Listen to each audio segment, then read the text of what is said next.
Ladies and gentlemen, my name is MC Photo, and today we have one of our models, Nilu. She came all the way from South Africa.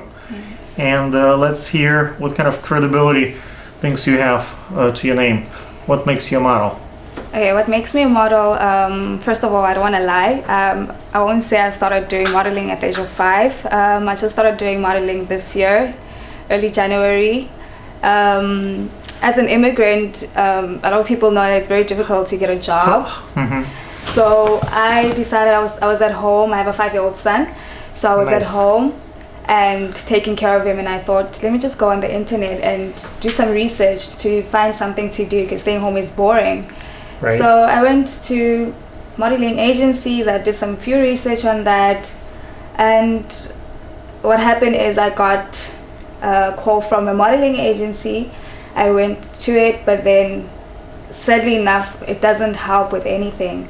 So they made us pay a lot of money. That's a scam. They keep on making us pay till today. Guys, don't do it. If at the minute they tell you you need the money to pay for the portfolio and that stuff, there is plenty of photographers now that who will pay you for that, not the other way around. So I heard from a friend that there's a website again that's called Model Mayhem.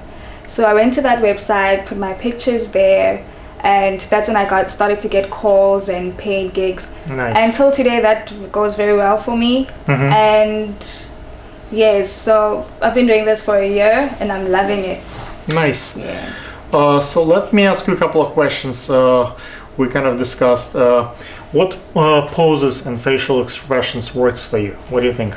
Okay, as a commercial model? For me, I am a lingerie. I'm a nude. I'm an artistic. I don't do runway because I'm short. So I would say, based on what I'm wearing, that's where my expressions come from and how I feel like. I had a shoot a couple of weeks ago, and it was a lingerie nude shoot. And when I looked at my pictures, I was going through a time where me and my mom were fighting. Things were not going well. How's your mom taking that you're doing nude?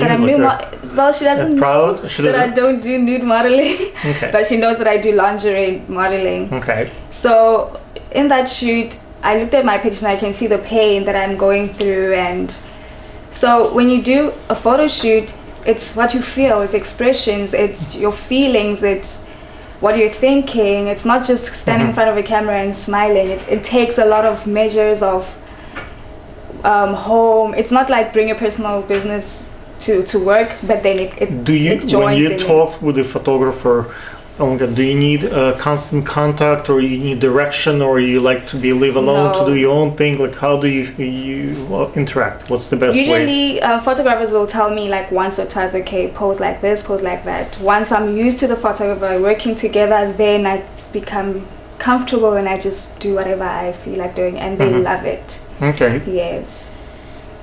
What do you think are the advantages of being a model? The advantages are taking good care of yourself, because you need good health, keep your skin very beautiful. Like right now I don't have any makeup on, just have lipstick on, so you need to keep your skin very beautiful. You need to keep your body in a perfect shape. You don't have to go to the gym all the time. I don't go to the gym all the time, but does it help you to build self-confidence? Yes, it helps you to build self-esteem, self-confidence, interact when with people your more. son will grow up, and his mom, he might find out one day that his mom did some modeling, like Hugh Hefner passed away yesterday. Do you think the world is changing and there is more acceptance for the respect for the female body and for the models? I think I don't know. There is still more prejudice?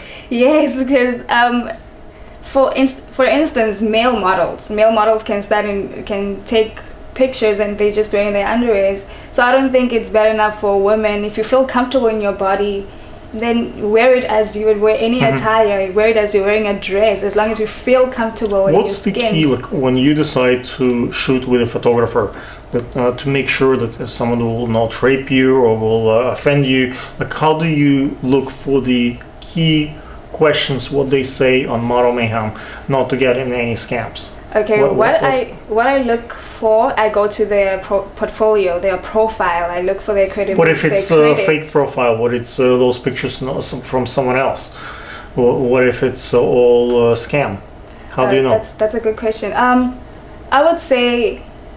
What are the advice that you can give to other young girls who facing the same issues? I would say if a photographer keeps on calling you all the time, calling you constantly, it shows that desperation and they want to use you for something.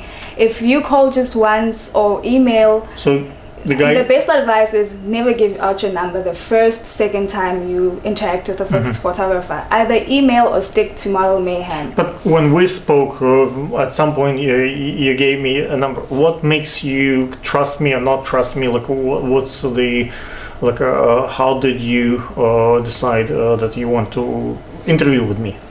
Okay, I think with me it's faith. I have a lot of faith. But what gives you faith? Like, you don't know me. It's the first 10 minutes ago. You haven't met me before. So what's made you trust me? Look at my profile. What's the location, the space. Yes, the location is very important. Profession. The location is very important. Where the way it's based, where the photo shoot is based, that is important. When you come in, when I come they here, take you like a abandoned building, you don't know anywhere. That's dangerous. You don't know where they're gonna take you. It's you need an escort. You need some help behind it. Okay. What is the future for you as a model? Like, what do you think? Are you married? No, not married. You're not married. So let's say. In my experience, some of the models that I worked in the past, and they came off the boat, like whether from Russia, Ukraine, or South Africa, years ago. Nowadays, I see them either dating or marrying or have kids with a really, really wealthy, not just millionaires. We're talking about billionaires. And I found the way to the working with the really wealthy families in my day job. Through many friends of models like you. At some point, you're young and beautiful. You meet someone who is extremely wealthy, who can afford a beautiful wife, and who once you marry and once the guy trusts you, you control the basically the finance, the money, especially if you have a couple of kids together. And that's kind of some of the girls I see. They are now head of the household. The guy is maybe 50, 60, 70 years old and a younger, beautiful wife, and at some point that wife inherits all the money and all the control. Do you see that this is the common path for the models? I would say that's true, because you are not the first person to tell me that. In fact, I've heard that from a friend of mine. He asked me a similar question to that. And if that happens with me, I told myself one thing: I want to go back to school and study further. I don't want to base my life only depending on money. At least have a stability where you know that once I've studied this, I can find a job and have this as my income. Well, for me, I happen to be wealthy and money, and it's easy to make money, so I always can make more. I think the art part is more interesting and important than if you have the beauty, money wouldn't buy it. No matter how much plastic surgery you do, if you don't have the original beauty, it's not there. So it's only what God gives you. Yes, that's true. Okay, guys, if you would like to see more of Nelus here with us at the show, perhaps you can write us an email, and hopefully you have some answers for us next time. Yes. Hopefully it was helpful for you guys.